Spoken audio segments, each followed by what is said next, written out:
Good morning, Rob here, back with another video this week, and this week I am going to be taking a look at the Call of Cthulhu role-playing game Keeper Decks.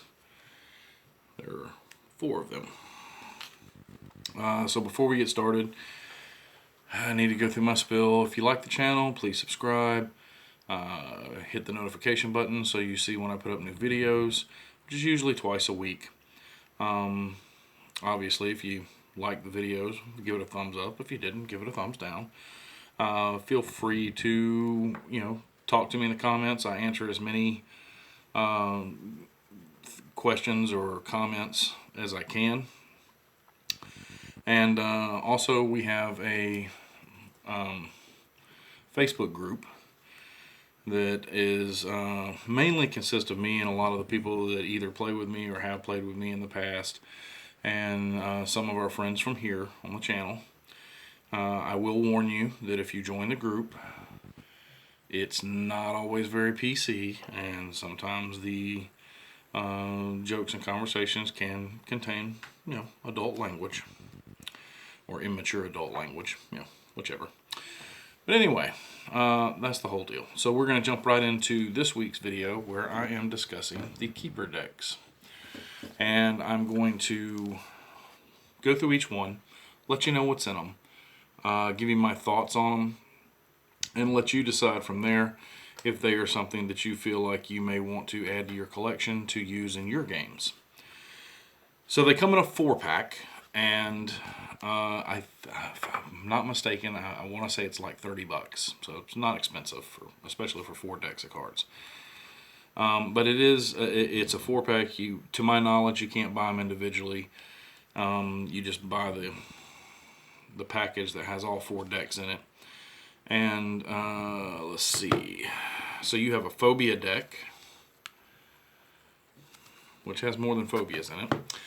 You have a Weapons and Equipment Deck. You have an Unfortunate Events Deck. Isn't that kind of what Call of Cthulhu is a lot of unfortunate events? And then you have a Curious Characters deck. But we're going to go through them in order and discuss what's here and what's useful and what's not. And let's see, opening the first one, this is the Phobia deck. So the first thing you'll notice when you take these out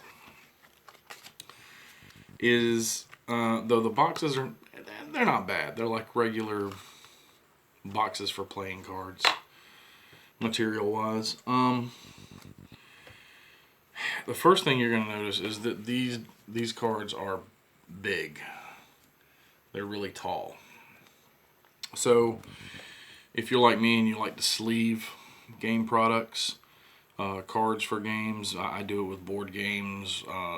Savage Worlds has a lot of decks for their games, and I sleeve most of those. These you're not going to be able to sleeve because of the size of them unless you find a very, I guess, like an obscure size. I'm not sure what size it would be, but it's not a normal card deck. A normal card sleeve would probably only come up to about here on it. But moving past that little critique, the first thing we come to in each deck has a disclaimer, which always has the credits on the back, a disclaimer on the front, and the disclaimer lets you know that it's a work of fiction, blah, blah, blah. Okay, I got that. Then you'll have a card that is how to use the deck. Let's see, you have Bouts of Madness, real-time and summary in here. Real-time Bouts of Madness you have 8 cards for. Bouts of Madness summary you have 6 cards for. You have 16 Phobia cards and 16 Mania cards. And it is like your Bouts of Madness real time. Let's go through these real quick. So you've got like Amnesia, Psychosomatic Disability, Violent Behavior, Paranoia, Faint, Flee and Panic, Hysterical, Compelled by Belief. And each one of them just kind of tells you what it does. And if it's in real time, remember it plays out in rounds because there are other investigators around when the bout of madness takes place.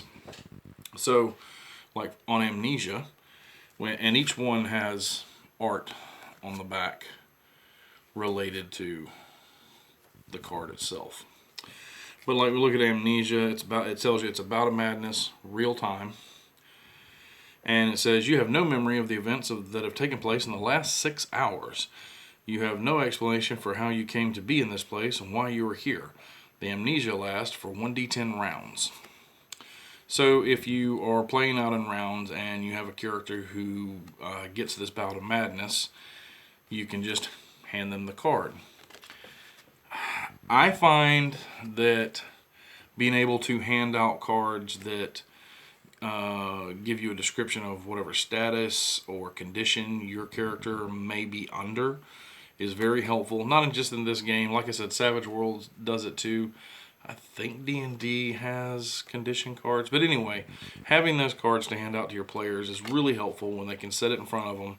And it gives them a reminder of what's going on with their character. So you have those. You have summary, which summary insanities take place when your character is by themselves. They don't have other investigators around. And in a summary insanity, you basically just get told that for X amount of hours, this stuff happened to you. And you kind of take it and role play it from there. And you only have 6 in here. You have battered, find a friend, institutionalize, and more. Like battered. Okay, so battered is a bout of madness summary at the top. And then it says 10 hours have passed. You wake up and find yourself in a ditch or gutter. Your body aches as if you spent 5 rounds being punched by a professional boxer. As you slowly stand up, you realize that your body is battered and bruised. Someone has done you over. Good and proper. Your lips are swollen, and you have a smashing black eye. Even worse, any valuable items or money are gone, presumably stolen by your mysterious attacker, whom you have no memory of. If you were carrying a treasured possession, per your investigator's backstory, make a luck roll to see if it was stolen. Reduce your current hit points by half, though this does not cause a major wound. So, those can be pretty nasty, and they're pretty fun. These, much like the manias, because there's only 16 manias and 16 phobias in the deck, and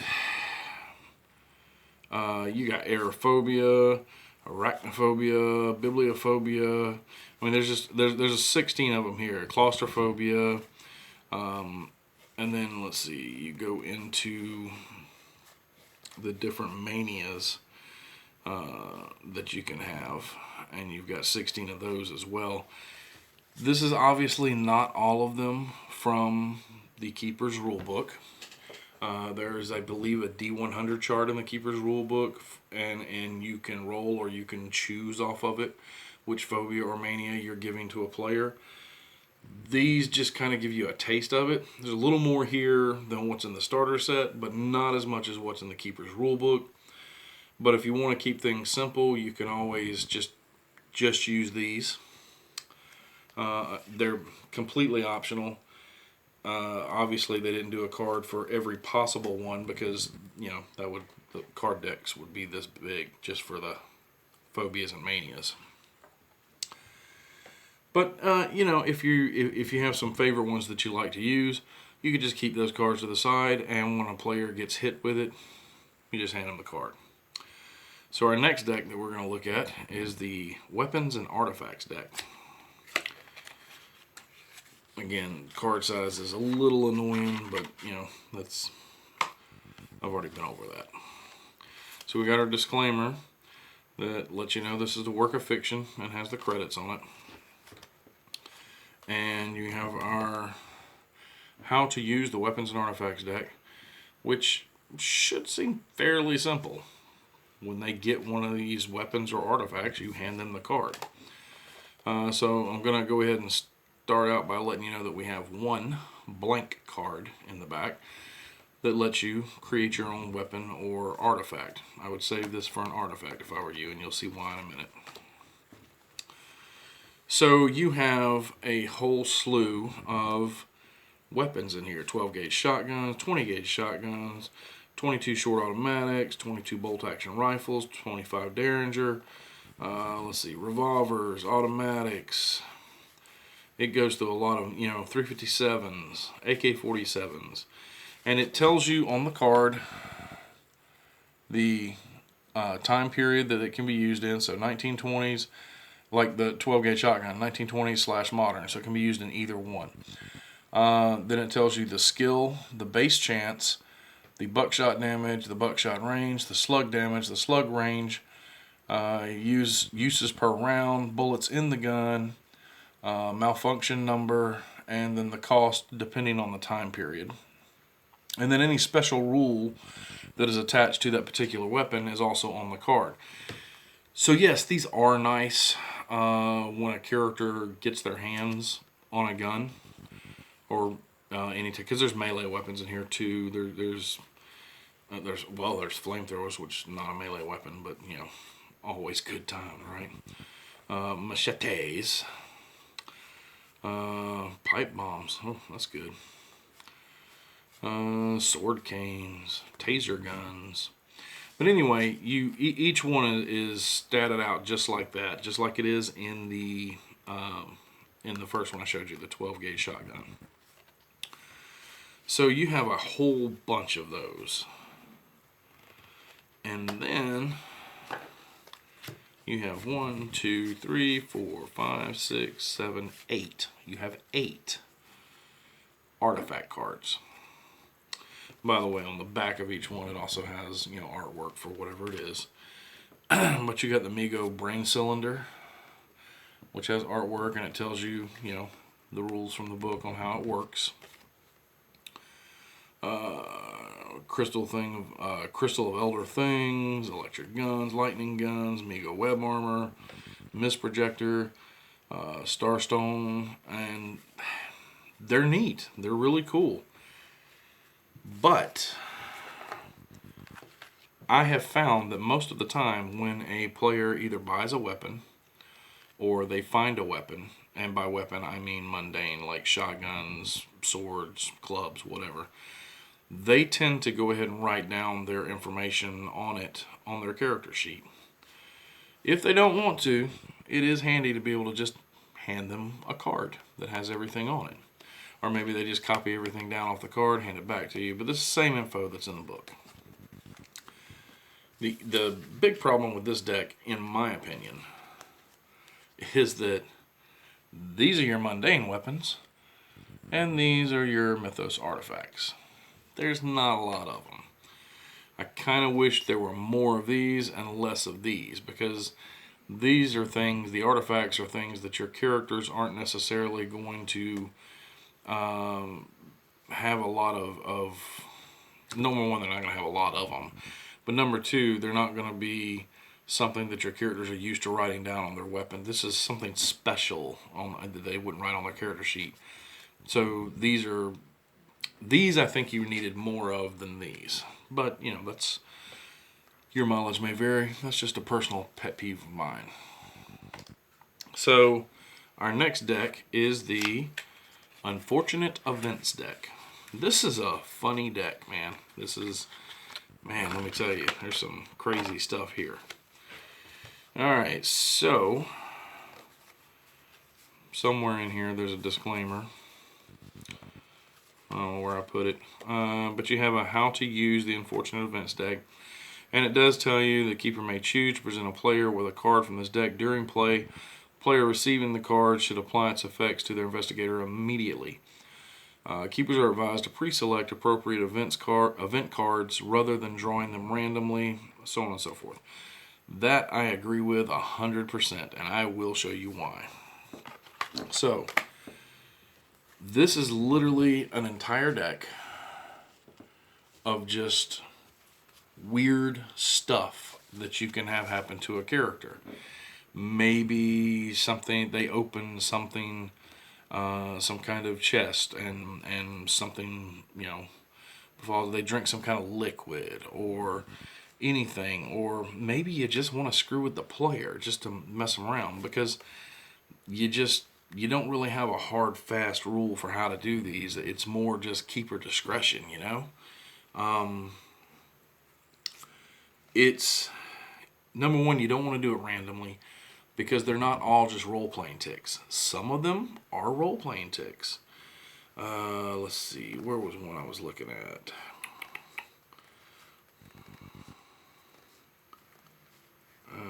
Let's see.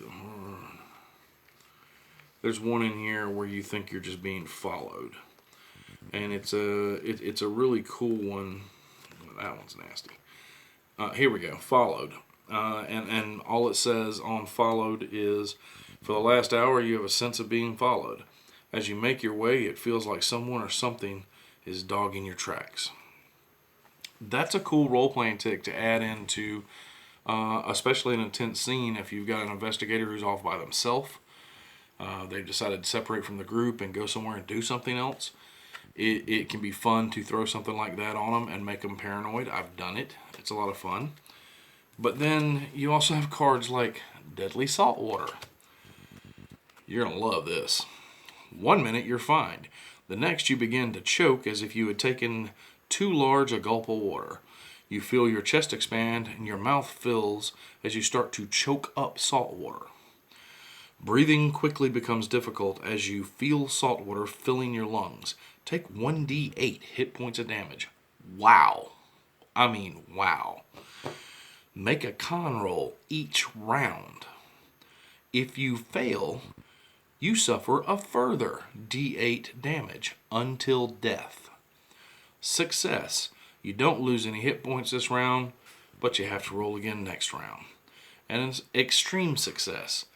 The water seems to evaporate and you stop drowning. So, for those of you who need me to explain, I will go ahead and explain.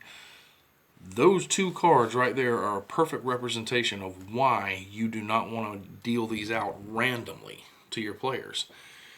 Because you could straight up kill an investigator with this by accident. Just because you're trying to introduce something kind of neat into the scene, you could accidentally kill a player, a character. Let's don't kill players. Killing players is bad most of the time. So you don't want to kill their character either, because that's not fun for anybody most of the time. Anyway, so you can see how some of these cards are extremely deadly, and some of them are just really good role-playing ticks. And like the how to use the deck card states, you want to pre-plan which ones you're going to pull out. The Deadly Saltwater might be something you need or you want to use in a particular scene. Especially if they've been dealing with, deep ones or something. But you may not, or you might want to cut down the damage, maybe do a D4 or something, or maybe just let them, if they succeed, they can not have to roll again, because that's really bad unless you're just looking to let a character, or let a player, not a player, a character, let a character die. You might want to do that. So, I mean, there's a whole lot of these that are really, really good. There's Strange Visions, Voices in Your Head, Unexpected Remains. Hey, wrong briefcase. Who took my briefcase? And why do I have this briefcase? Whack. You got hit. You take 4d4 hit points of damage and you fall to the floor. There's a lot of fun stuff here that you can use to, especially if you're writing your own adventure, but also if you're using planned adventures, to insert into the game at certain points. And you just make a note, maybe on a sticky in a pre-planned adventure, stick it in there. Okay, well, when this scene comes up, I'm going to use this card on one of the investigators. And if you don't already know which one, you could always have them make a luck roll, or just choose whoever has the lowest luck and they get hit with the unfortunate event. So can be a lot of fun, but can also derail your game really quickly if not handled with care. So our final deck that we have is the Curious Characters deck. This one is my favorite of the four. I love this deck for a couple of reasons. Not getting them out of the box, that's not one of them. So we have our disclaimer, work of fiction, thank you. And then we have our How to Use Curious Characters deck, which is going to be very obvious in just a minute. Each of the curious characters in the deck, the back of the card has a photo to go along with it, though that doesn't have to be. Wow, that's she's a looker. Anyway, each one has an individual photo, and on the flip side, you have all of their game stats for this character. Like this is Teddy Nugent. Wow, he's a photographer. And Mr. Teddy Nugent has all of his in-game stats, all of his skills, and then it even has his description, ideology and beliefs, significant people, treasured item, traits, and each one has their own secret. These are fantastic. Fantastic. Because they can help you out in a pinch. Number one, if you're writing the adventure or playing in a pre-planned adventure and the characters go off in a direction, in a pre-planned adventure, if they go off in a direction you didn't expect, and let's say they need to go find a photographer real quick, well, there's not one in the module because the module or scenario didn't anticipate them doing that. Bam! Photographer. And you don't have to do any work. It's already done for you. It's ready to go. That goes for everything in here. They have a ton of occupations in here. But also, if you're writing your own adventure and you need to place NPCs in, you got a whole deck full of pre-built NPCs right here. You just pull, okay, well, I'm going to need this guy, this guy, this guy, and this chick. And I'm going to put them in my little handy-dandy notebook we talked about in another video for when I run this adventure. So what else can you do with them? Well, if a character does happen to die, which does happen in Cthulhu games, and that player either doesn't have time or doesn't know what they want to play next, and maybe they'll come in with a new character in the next session, or maybe it's a one-shot and you're only playing one or two more sessions to get the story done, and they need a character real quick to play. Whole bunch of characters ready to go right here. You can just let them look through, or you can hand them one that makes sense for your story, whatever. They don't have to spend any time. In the time between them dying in combat and the turn getting back to them, they can already have a new character. Also, if you are running Call of Cthulhu games for free RPG day, or if you're running them for at your local store to show the game off, which is kind of hard to do. I'll discuss that in another video, but it's kind of hard to get your mood right for a Call of Cthulhu game in a game store because they tend to be really busy and people come up and talk. But anyway, we'll get into all that in another video. But if you're showing the game off, or if you're having a group of friends over to the house and you want to run a scenario that you don't have any printed out pre-gen characters for them or whatever, a whole bunch of pre-gen characters right here. This deck is fantastic, man. Fantastic.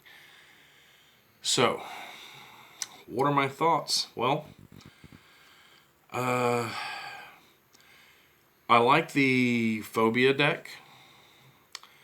I don't know that those are all the exact phobias and manias that and bouts of madness that I would have chosen, but it is nice to have. I don't have any real complaints with it. It's useful, especially if you're running a pre-planned adventure where you already know what you're going to hand out when somebody starts to go crazy because it makes sense for your story.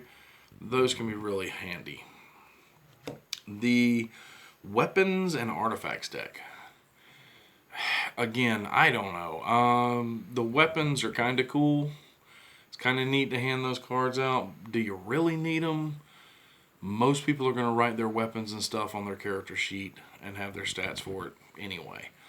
So, I don't know. I mean, that most people that I play with are like that. Your group might be different. You might want the cards to hand out to them. I feel like the deck could have been split a little more even and given more cool artifacts. Because you could take one of those artifacts and design an entire one-shot adventure around maybe obtaining or destroying or whatever one of those artifacts. I would have been happier, honestly, if the whole deck had just been artifacts. Looking up stats for guns is not that difficult. But again, your mileage may vary. That's just my personal taste. Also, if you're not playing a Mythos game, those artifacts that are in there probably won't be of any use to you. And you might use the weapons more if you're doing something more kind of Delta Green, Supernatural, something like that. So, I don't know. I would have liked to have seen more artifacts in the deck. The Deck of Unfortunate Events. So here's the kicker. The Deck of Unfortunate Events, in my mind, is a lot of fun. There's a lot of cool stuff in there. There's also a lot of super deadly stuff in there. Excuse my dogs, sorry. But at the end of the day, because you have to handle that deck with such care, I would have rather had, instead of the Deck of Unfortunate Events, another Curious Characters deck, but maybe this time specifically modern, because these are all like 1920s. But having a 1920s deck and then having a modern deck, that would have been something cool. I would like to have seen that. And hopefully maybe Chaosium will come out with some more Keeper decks in the future and do a deck of Curious Characters that are modern, because I do have a lot of modern scenario ideas, and I have a lot of modern scenarios on my shelf that I want to run. So, I mean, that's just my opinion on it. If you might like the Unfortunate Events deck, but I do warn you, do not deal them out randomly. You need to pre-plan those, bud. So that's pretty much everything that comes in it. And I can run through real quick and tell you what character occupations you got. You got a photographer, antiquarian, musician, federal agent, archaeologist, astronomy professor, stuntman, parapsychologist, mob boss, taxi driver, big game hunter, baseball player, investigative journalist, flapper, criminal con man, a street punk, a dilettante, private eye, nurse, zealot, cult leader, clown. Really? A clown? Oh, man. Agency detective, bartender, newspaper editor, thug, uniform police chief, police detective, antiques dealer, fine artist, librarian, Catholic priest, zoologist, physician, occultist, drifter, movie star, aviator, hobo, bootlegger, gun mall, stage actor, acrobat, wealthy explorer, and a butler. So no two are the same, even though some of them are grouped into like-minded categories. But having a bunch of those for modern would have been really cool. All in all, I am not disappointed. Like I said, the price point's pretty good on it. It's $30, and you get 4 decks of some pretty useful stuff, depending on how you want to use it. So if you think this is something that you might use, mainly as a keeper. I don't see too many players purchasing this, but as a keeper, I haven't used these a whole lot. I've used them a few times, but I'm going to start using them more here lately. Wow. Anyway, I hope you enjoyed seeing what was in the deck. That's why I do these videos, to try to show you what's there and if it's something you may want. And if you did, give it a thumbs up. Feel free to talk in the comments. I will answer everything I can. And until next time, good gaming and good luck.